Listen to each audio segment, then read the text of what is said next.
Find the resistance of this rod of different cross section area along its length. तो हमें इसका resistance निकालना है और इसकी लेंथ जो दी हुई है, इसकी लेंथ सपोज L है, यहाँ से ये पूरा लेंथ ये L है और इसका रेडियस इस साइड A है और इस साइड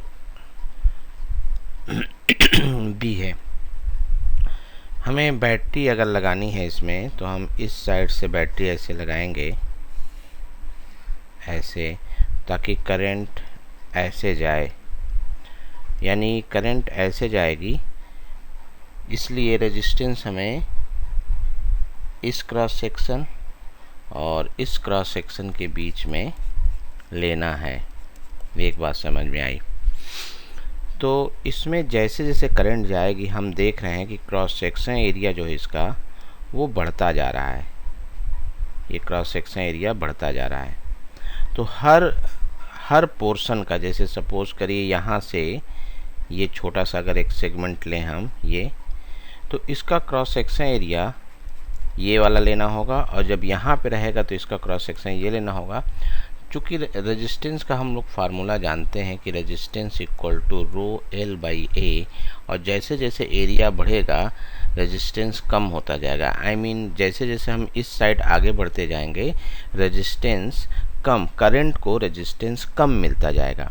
तो ये एक वेरिएबल रेजिस्टेंस आगे की तरफ है और हमें ऐसा मान के चलेंगे इसको कई हिस्से में अगर हम तोड़ें कि एक हिस्सा part, I mean if I divide this into many parts this way, so we have so parts and connected side by side but with decreasing resistance,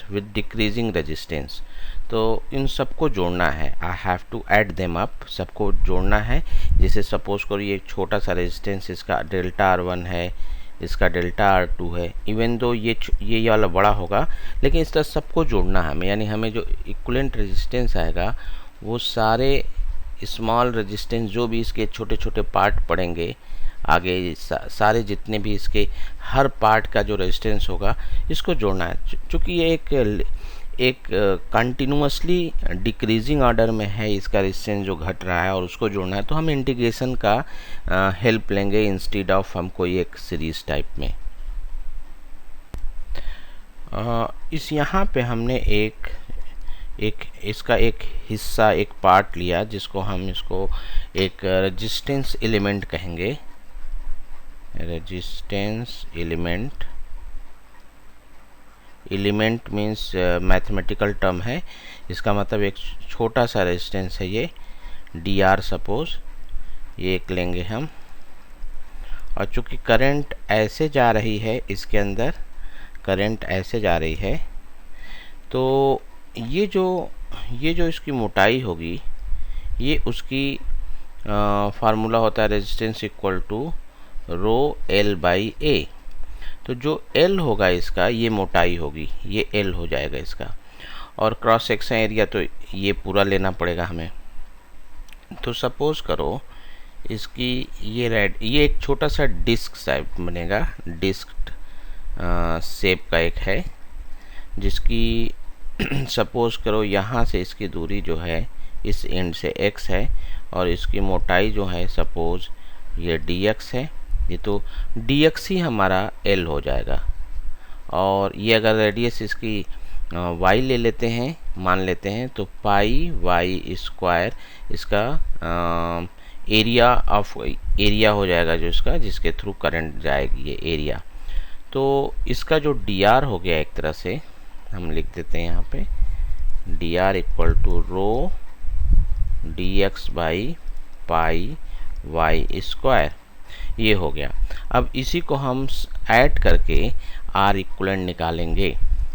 R equivalent जो पूरा आएगा यहाँ से लेके यहाँ, इस दोनों एंड के, इस एंड और इस एंड के क्रॉस R जो होगा वो हमें, ये सारे जितने भी एलिमेंट इस तरह के एलिमेंट होंगे ये वो सब के सब सीरीज़ में माने जाएंगे। तो सीरीज़ में माने जाएंगे तो सीरीज़ में तो रेजिस्टेंस सिमिलर ऐड होता जाता है डायरेक्ट। तो हमें ये फार्मूला यूज़ करके निकालना होगा इसका पूरा R इक्वलेंट। जो इस इंड और इस इंड के क्रॉस होगा। तो dr ये है, ये dr है। अब इसी को हमें ऐड करना है। ये लेंथ वैसे दिया हुआ है l, और इसका यहाँ पे रेडियस a है, यहाँ पे b है। तो हम ये कहना चाह रहे थे कि ये एक एंगल है, इंक्लिनेशन है इसका। तो ये एंगल जो होगा ये होगा हमारा b माइनस a। तो tan थीटा होगा b minus a upon l, tan theta हुआ। ये दूरी x है, ये दूरी हमारी सपोज समथिंग इसको हम z कह लें बाय द वे। तो tan थीटा जो हो जाएगा, tan थीटा बराबर z by x, and z by x equal to b minus a upon l। तो z इक्वल टू हो गया b minus a by l into x. b minus a by l को हम suppose alpha यानी slope कहें m कह देते हैं। तो ये mx हो गया। तो y की वैल्यू जो होगी, y की वैल्यू होगी, ये दूरी हमारी a है और ये z है। तो y की वैल्यू हो जाएगी a प्लस z, यानी a प्लस mx। तो y की वैल्यू इस तरह हम लोग x के टर्म में लिख लिए, क्योंकि हमें यहाँ इसकी वैल्यू रखना है रो dx पाई और y स्क्वायर, यानी कि a प्लस mx का होल स्क्वायर। तो इस तरह ये जो रेजिस्टेंस है, ये छोटे से एलिमेंट का, उसका हमने रेजिस्टेंस निकाल लिया। dr equal to rho dx pi a plus mx whole square. Now इसी को इंटीग्रेट करना है हम लोग को। तो net resistance equal to integration dr। तो जो जो कांस्टेंट है बाहर ले लेते हैं, रो बाई पाई बाहर आ गया, dx upon a plus mx whole square, और x की वैल्यू 0 से l, इसी को इंटीग्रेट करना है हम लोग को। तो करते हैं इसको। हम इसका इंटीग्रेशन पहले एक जगह इधर कर लेते हैं, dx a plus mx square का। तो इसका इंटीग्रेशन करने के लिए इसको अगर हम t मान लेते हैं कि let a plus mx equal to t, तो m dx equal to dt।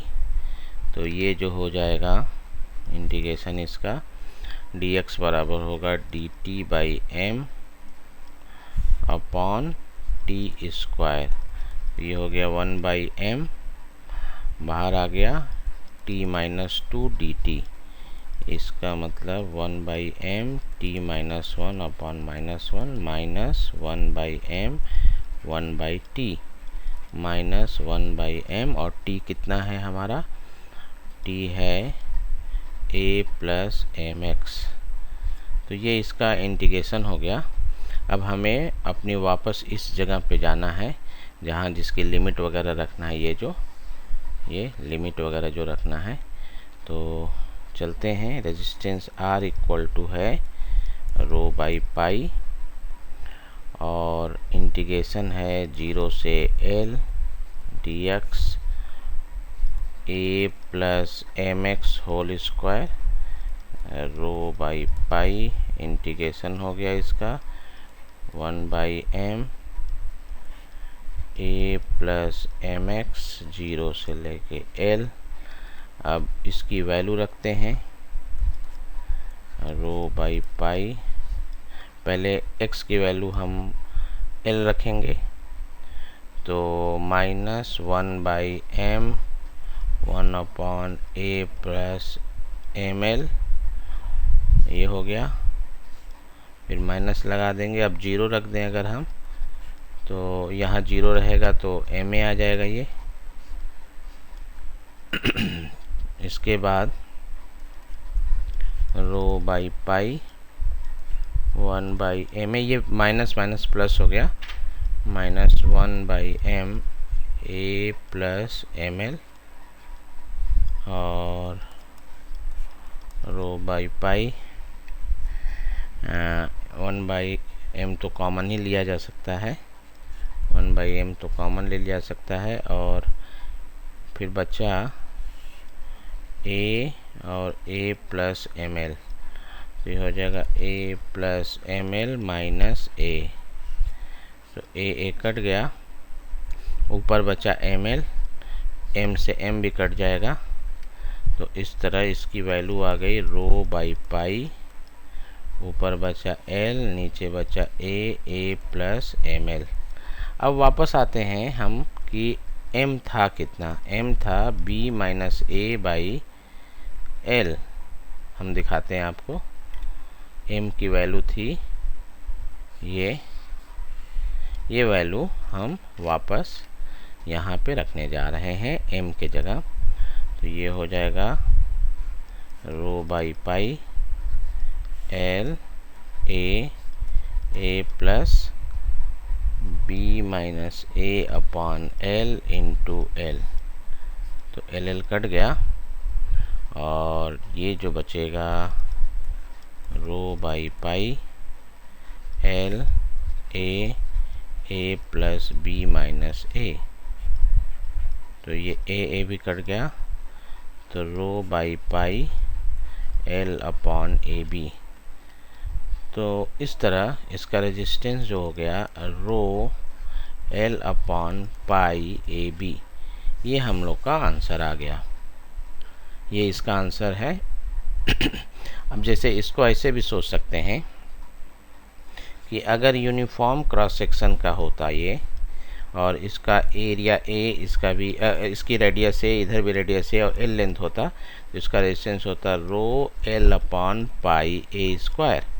अब ये जो है अगर एक साइड a एक साइड b हो गया, ये एक साइड a और एक साइड b रेडियस हो गया, तो रेजिस्टेंस रो l अपॉन पाई, और ये जो a स्क्वायर था उसको a इंटू a समझिए, लेकिन इस एक जगह a और एक जगह b, तो यहाँ b लिखना है, तो इस तरह याद करना आसानी होगा। डायमेंशनल ये भी पाई आर स्क्वायर ही है, तो ये इस तरह हम लोग का ये पूरा डेरिवेशन हो गया कि ये हम लोग का आंसर हो गया।